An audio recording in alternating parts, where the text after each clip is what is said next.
Mga pag-atake ni former Senator Antonio Trillanes IV, suportado umano ng Malacanang ayon kay dating Pangulong Rodrigo Duterte. Pero sagot ni Executive Secretary Lucas Bersamin, isa lamang itong guni-guni. Kasi itong si Trillanes, talagang Malacanang sponsored yan. Hindi gagalaw yan ang gano'n yan. Walang pera yan. Ano? Ganun na lang. Ano? Apa. With alam mo, mahirap pumatol na sa ganyan. Hallucination na. Dating Pangulong Rodrigo Duterte, kabilang sa iniimbestigahan ng Task Force on Extrajudicial Killings ng Department of Justice. DOJ posibleng magsampa ng hiwalay na kaso laban kay former President Duterte. We want the charges to be separate from each other. What we charge here and what the ICC charges have to be possible, will not overlap. Lalawigan ng Aurora, walang naitalang casualties sa kabila ng matinding pananalasa ng Super Typhoon Pepito. Importante, walang namatay. Napakahalaga yan. At lahat naman ng mga tao, tumatalima naman. Kaya mas maganda. Hindi tayo na mga problema. 7 miyembro ng isang pamilya sa Nueva Vizcaya patay sa landslide. Pangulong Ferdinand Marcos Jr. nanawagan ng pagkakaisa sa gitna ng pagkakaiba sa paniniwala at isyung pampolitika. So, but now, we will now carry on with the rescue of those isolated areas and the continuing relief for those who have been displaced and have no means to prepare their own meals and have no water supply. So yung ating relief na ginagawa kagaya ng dati. 50 milyong pisong halaga ng tulong ipinagkaloob ni Pangulong Ferdinand Marcos Jr. sa mga pamilyang apektado ng Bagyong Pepito sa Catanduanes. Nagbibigay po kami, hindi pa wala pa rito, ngunit susunod na po. Nagbibigay po kami ng mga tinatawag, mga building materials po, mga yero, mga tosbordos, pati martilyo, pati pako. Magdadala po kami para kahit pa paano masimulan ninyo ang pagpaayos ng mga inyong mga bahay, yung mga damaged na bahay. Lalawigan ng Aurora isinailalim sa state of calamity. Clearing operations mas paiigtingin ng MMDA habang papalapit ang holiday season. Illegally parked vehicles, problema pa rin kaya sumisikip ang mga kalsada. Kung intensified na po ang clearing operation natin, mas dodoblehin pa po natin ang pagiging intensifications of our clearing operations. Amihan season, opisyal nang nagsimula ayon sa Pag-asa. So mga around December, January, February, so yan yung kasagsagan ng mas malamig yung temperature natin sa panahon ng amihan. Mary Jane Veloso posibleng ikulong sa Correctional Institution for Women pagdating sa Pilipinas ayon sa Department of Justice. Indonesian government bukas umano sa pagkakaloob ng clemency kay Veloso. The Secretary has already given instructions to the National Bureau of Investigation if ever and when the Mary Jane Veloso will be coming home to pick her up and bring her to the detention center of that will be decided upon.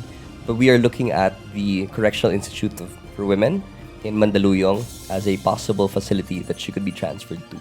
Tuluyang pagpapalaya kay Mary Jane Veloso, panawagan ng kanyang mga kaanak at abogado.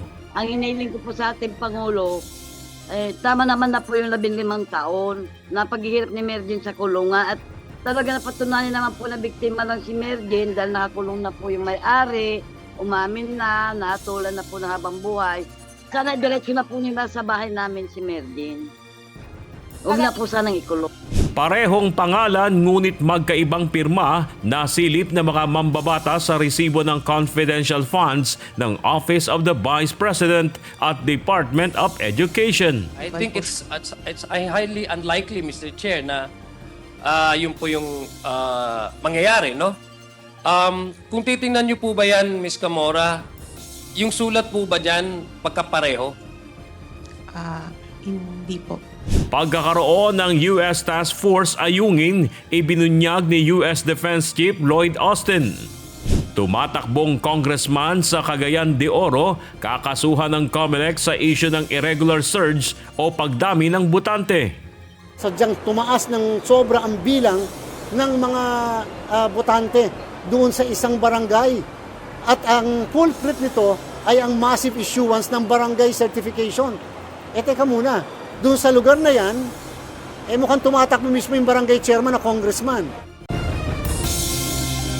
Pagkakaloob ng clemency kay Mary Jane Veloso, pag-aaralan ni Pangulong Ferdinand Marcos Jr. We will see. Hindi pa maliwanag kung ano pa talaga